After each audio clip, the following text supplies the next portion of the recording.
Hello दोस्तों, welcome to my YouTube channel Kartik exam home. देखिए, आप सभी के लिए जो लोग गवर्नमेंट जॉब की तैयारी कर रहे हैं उनके लिए एक बहुत अच्छी खबर है। अभी आपका इलाहाबाद हाईकोर्ट स्टेनो का क्लर्क का ग्रुप डी का एग्जाम कंप्लीट हुआ है और अभी कल ही एक नोटिस आया है। मैं आपको वीडियो में भी दिखाऊंगा कि आपकी ये वैकेंसी आने वाली है इलाहाबाद हाईकोर्ट आरओ और एआरओ की। मतलब इलाहाबाद हाईकोर्ट समीक्षा अधिकारी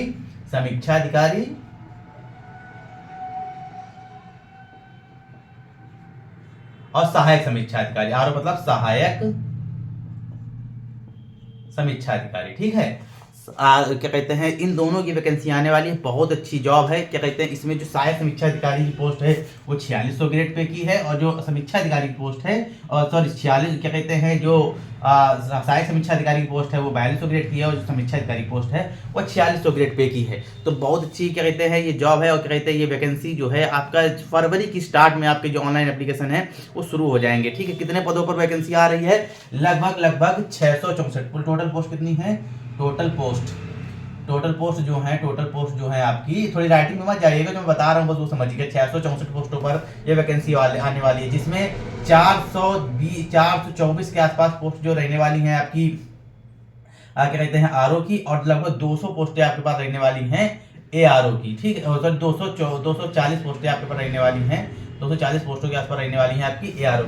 तो इतनी बड़ी वैकेंसी आपको देखने को मिल रही है। देखिए, 2021 की लास्ट में ये भर्ती आई थी और अब 2025 की शुरुआत में एक अच्छे खासे गैप के बाद, एक अच्छे खासे अंतर के बाद ये आपको वैकेंसी देखने को मिल रही है। तो बिल्कुल अच्छे से तैयारी करिएगा। बहुत से कैंडिडेट ऐसे हैं, बहुत से अभ्यर्थी ऐसे हैं जिनका जो है इलाहाबाद हाईकोर्ट स्टेनो का एग्जाम थोड़ा खराब हो गया, क्लर्क का एग्जाम थोड़ा खराब हो गया, लेकिन दोबारा से आपको मौका मिल रहा है। एक सीधा इसमें जो पोस्टिंग होती है वो इलाहाबाद हाईकोर्ट के अंदर योगी डिस्ट्रिक्ट कोर्ट के अंदर ये वैकेंसी पोस्टेड नहीं करती है, ठीक है। मतलब अगर आप समीक्षा अधिकारी या सहायक समीक्षा अधिकारी बनते हैं तो आप इलाहाबाद हाईकोर्ट या लखनऊ के इलाहाबाद मतलब हाईकोर्ट में या इलाहाबाद के हाईकोर्ट में आप क्या कहते हैं इसमें पोस्टेड होंगे। मतलब रहेगा वो इलाहाबाद हाईकोर्ट, लेकिन क्या कहते हैं लखनऊ को जो इलाहाबाद हाईकोर्ट का हेडक्वार्टर है या आप उसमें पोस्टेड रहेंगे, ठीक है ना। तो इन लोग अब इसमें आता क्या क्या है, पूरा सिलेबस क्या क्या है, सारी चीज़ समझ लीजिए, क्योंकि आपको ज़्यादा टाइम नहीं देगा ये वैकेंसी, आपको ज़्यादा समय नहीं देगी एग्जाम की तैयारी के लिए। अगर ये फरवरी की शुरुआत में अपनी एप्लीकेशन निकाल रही है तो ये आपकी मान के चलिएगा कि अप्रैल के लास्ट तक ये है जो आपका एग्जाम करा लेगी। और एग्जाम सिंगल शिफ्ट में होता है, एक ही एग्जाम होता है, कोई मेंस नहीं, कोई कुछ नहीं। आप समझते हैं इसमें होता क्या क्या है, सिलेबस क्या क्या है, सिलेबस भी समझेंगे। सिलेबस के पहले हम समझ लेते हैं कितने नंबर का एग्जाम होता है, सिलेक्शन प्रोसेस क्या है। तो सिलेक्शन प्रोसेस क्या है समझते हैं। सिलेक्शन प्रोसेस देखिए, सिलेक्शन प्रोसेस में आपका एक एग्जाम होगा CBT 1। इसमें एक एग्जाम होता है आपका। टोटल आपकी जो मेरिट बनती है वो 250 नंबर से बनती है। टोटल मेरिट कितने से बनेगी आपकी? टोटल मेरिट बनती है, टोटल मेरिट यहाँ में लिखता जा रहा हूँ, टोटल मेरिट जो बनती है वो आपकी 250 नंबर पर बनेगी जाके, ठीक है। जिसमें से 200 नंबर का इसमें CBT 1 क्या होता है, रिटर्न एग्जाम कितने का होता है?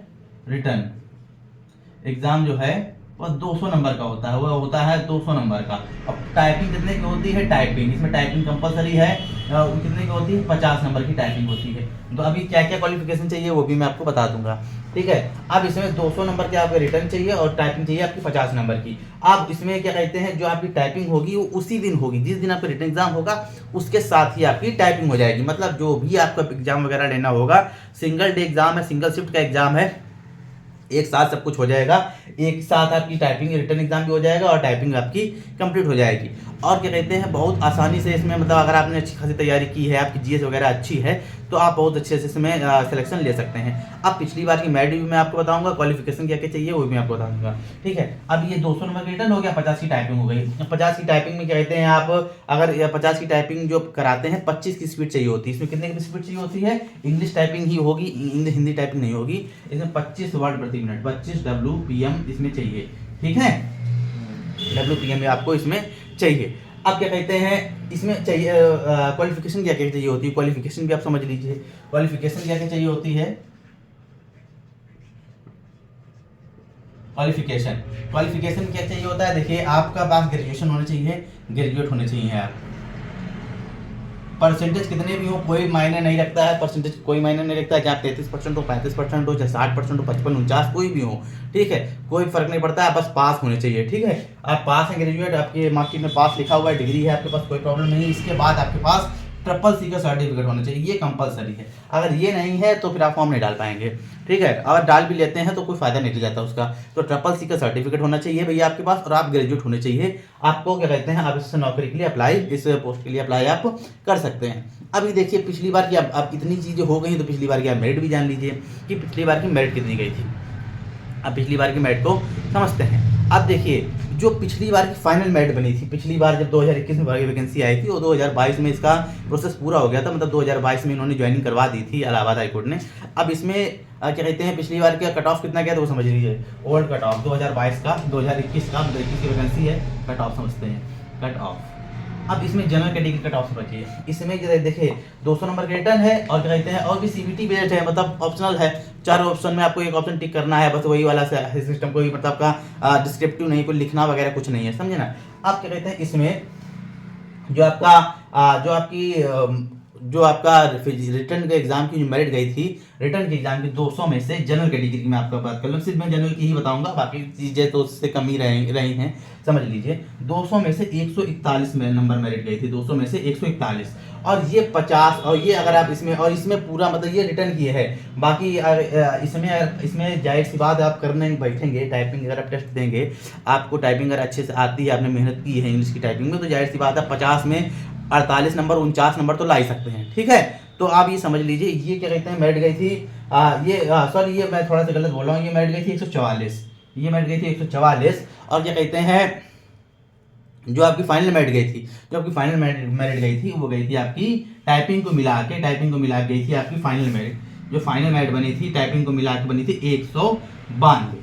अगर आपके मतलब 250 में से 192 नंबर थे, तो जिनके भी नंबर थे उनका सिलेक्शन हो गया था। आप ये समझ के चलिएगा, मतलब इतना भी बड़ी चीज़ नहीं है 192 नंबर लाना। लगभग मैं आपको कहूँ तो लगभग 76% के आसपास मेरिट गई थी, मतलब 250 का लगभग 76% के आसपास बनेगा जाके, मतलब 76 से थोड़ा सा ज़्यादा, मतलब 76 से थोड़ा सा ज़्यादा, 76% के अगर आसपास आपके थे टोटल में, तो उसका सिलेक्शन हो गया था। तो इतनी बड़ी चीज़ नहीं है। आप जरूर ये है 2-3 साल बीत चुके हैं, तो कंपटीशन और भी बढ़ गया है, लगातार कंपटीशन दिन पर दिन बढ़ ही रहा है। तो अभी समझ के चलिएगा कि इन सब चीज़ों को देखते हुए आप ये समझ के चलिए कि भैया तैयारी आपको बहुत अच्छे से करनी पड़ेगी। आता क्या क्या है, सिलेबस क्या क्या है, तो देखिए इसमें जीएस का सारा सिलेबस है, जीएस का सारा सिलेबस है। मैं आपको बता दूं दोस्तों, अब इस तरीके से मिक्स्ड सिलेबस है, मैं आपको इस तरीके से बोलूँगा, मतलब आपको एक तरीके से जीएस तैयार करनी है। बाकी कहते हैं इस 200 नंबर में आपको 150 नंबर के आसपास तो जीएस आ जाएगी, बाकी 50 नंबर के आसपास जो है, मैं मतलब कोई इसका मतलब लिखित सिलेबस नहीं है कि इतने की मैथ आएगी, इतने की रीजनिंग आएगी, इतनी क्या है, लेकिन आपको मैं जो पिछले बार का एनालिसिस के आधार पर मैं बता रहा हूँ, वो 50 नंबर के तो आसपास आपका क्या कहते हैं जीएस था, ठीक है, जीएस था। बाकी क्या कहते हैं इसके बाकी में 150 नंबर, मतलब 150 नंबर का तो आपका जीएस था, बाकी 50 में आपकी मैथ भी थी, रीजनिंग भी थी, थोड़ा मेंटल एबिलिटी भी थी, मतलब बाकी 50 में सब कुछ आ जाएगा, लेकिन 150 नंबर की आपकी जीएस थी। टाइमिंग कितनी मिलती है, टाइमिंग को भी समझ लीजिए, टाइमिंग कितनी मिलती है। तो ये 200 नंबर के जो रिटर्न एग्जाम है, इसके लिए आपको मिलते हैं 3 आवर्स, ठीक है, 3 आवर्स मिलते हैं आपको, ठीक है। 200 नंबर के एग्जाम के लिए, रिटर्न एग्जाम के लिए आपको 3 घंटे आपको समय मिलता है। जब 3 घंटे आपके कंप्लीट हो जाएंगे, इसके 15 मिनट बाद आपकी टाइपिंग शुरू होगी। पहले चेक भी करा दिया जाएगा टाइपिंग के लिए कि सारी आपकी कीबोर्ड की बटनें काम कर रही हैं कि नहीं कर रही हैं, मतलब आपके मतलब कीबोर्ड में कोई प्रॉब्लम तो नहीं है, पहले चेक करा दीजिएगा। इसके बाद आपको 10 मिनट मिलते हैं टाइपिंग के लिए। 25 की स्पीड से टाइपिंग होगी, 10 मिनट आपको टाइप कराया, नहीं 20 मिनट आपको टाइप कराया, 20 मिनट की टाइपिंग होती है, 20 मिनट आपको टाइप करना है। लगभग 500 वर्ड होते हैं उसमें, 500 वर्ड होते हैं, 20 टाइपिंग होती है आपकी 20 मिनट की, ठीक। टाइपिंग कितने मिनट की होती है, टाइपिंग के लिए आपको जो टाइम मिलता है, टाइपिंग टाइम मैं लिख दे रहा हूँ, मिलता है 20 मिनट, इतना आपको टाइप करना है। तो लगभग 500 वर्ड उसमें होते हैं, और आपको पूरे टाइप करने होते हैं, और आपको मिलते हैं लगभग 20 मिनट, ठीक, पूरे 20 मिनट मिलते हैं। बाकायदा उसमें रो चलती रहेगी, जैसे आपका पैराग्राफ कंप्लीट हो जाएगा वो रो ग्रीन हो जाएगी। इस तरीके से मैंने पिछली बार दी भी हुई है, इसलिए मैं आपको क्लियरिटी बता रहा हूँ, ठीक है। तो अभी ये वैकेंसी आने वाली है, लगभग फरवरी में आपको देखने को मिल जाएगी इसकी वैकेंसी। अच्छी खासी पोस्ट है, कायदे से तैयारी करिएगा। जिनका एग्जाम बिगड़ गया, देखिए जो हाईकोर्ट का स्टेनो क्लर्क का जो इस बार एग्जाम आया, वो अपेक्षा से थोड़ा सा अलग तरीके से आया, ठीक। इतना अपेक्षा की नहीं गई थी किस तरीके का एग्जाम आएगा, कठिन आएगा कि सरल आएगा, लेकिन थोड़ा मॉडरेट लेवल का आया, अच्छा एग्जाम आया।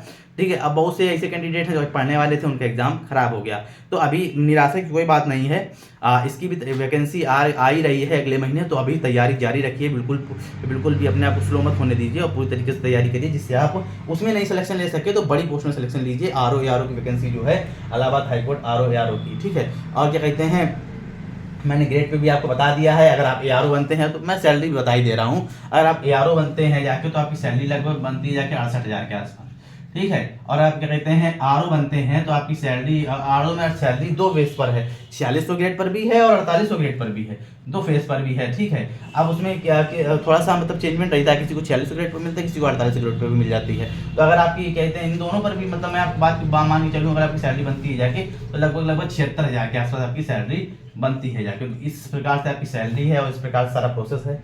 सारी चीज़ें मैं आपको क्लियर कर दी हैं, आपको जाहिर सी बात समझ में आ गई होगी। अगर फिर भी कोई भी कंफ्यूजन हो तो कमेंट में लिख दीजिएगा, मैं हर कमेंट का आंसर देता हूँ। अगर लीगल कमेंट है तो मैं हर कमेंट का आंसर देता हूँ, सब हर कमेंट को सीरियसली लेता हूँ। तो मैं आपको जवाब के कमेंट का आपने जो पूछा है उसका मैं जवाब जरूर दूंगा। अगर मुझे लगेगा कि आपने जो पूछा है ऐसी प्रॉब्लम बहुत से लोगों को हो सकती है, ये कन्फ्यूजन बहुत से लोगों को है या ये प्रश्न बहुत से लोगों को हो सकता है, तो मैं उसके लिए अलग से वीडियो बना दूंगा, आपका कमेंट मेंशन भी कर दूंगा, ठीक है। तो अभी अगर आपको जानकारी अच्छी लगी हो, जो आपको ये मैंने वीडियो बनाया यूजफुल लगा हो, तो वीडियो को जरूर लाइक कीजिएगा। चैनल को सब्सक्राइब नहीं किया, सब्सक्राइब भी कर लीजिएगा, ताकि सरकारी नौकरी से जुड़ी जितनी भी इंपॉर्टेंट अपडेट हैं उस समय पर आपको मिलती रहें।